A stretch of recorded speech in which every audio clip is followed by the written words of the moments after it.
Good day everyone, we are group 7 and our persona is the introspective Irene.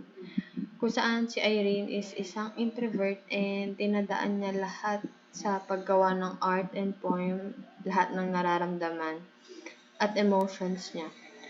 Kumbaga, doon niya binubuhos lahat. So we created an prototype app wherein you can post all your creative art and poem and pwede ka rin kumita by selling your work of art here. So, ayan. So, ano ko lang yung process. So, first is ito po, yung creative app. Ito po yung logo na napili namin. And, pwede kang mag-register. Then, mag-sign up. Yan, for example lang. Then, next. So, ito naman yung sa login. So, pagka-login is papasok siya sa pinaka-home. So, sa home is meron tayong makikita parang preview ng mga pinost ng ating mga artists. Ayan. For example, si Sil, ayan, nag-post siya ng art niya na pwede niyang ibenta. So, ayan, ito naman yung feed, yung parang pinaka-news feed. So, ito, para siyang Instagram na pwede kang mag-post ng poem mo and pwede ka rin mag-post ng art mo then ibenta mo. So, ito yung example ng art na pwedeng ibenta. This one.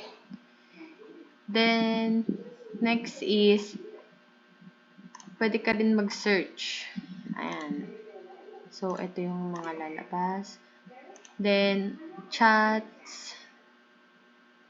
Ayan yung mga inquiries. Then, ito yung home. Then, pagdating naman dito, kunyari, nag-post si isang artist ng work of art niya. Then, binibenta niya ng, ayan, ito yung price. So, pwede mo siyang i-message. Ayan. Pwede mong i-message si artist. Then, ayan, dito kayo mag-uusap ng transactions nyo. Yan, for example, ayan, hey Sil, can I make an offer in your newly posted art? So, ayan, mag-uusap na si seller, then magsasabi si seller kung through what, ano ba ang payment niya. Then, magsisend si buyer ng payment niya, which is, ayan, kasi ang napili niya is Venmo, ano to? Venmo, ayan.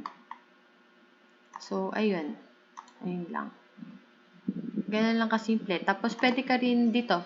Dito ka magpo-post ng mga gusto mong sabihin, poem mo, pati yung mga ipopost mo na art mo. So, bali dyan siya.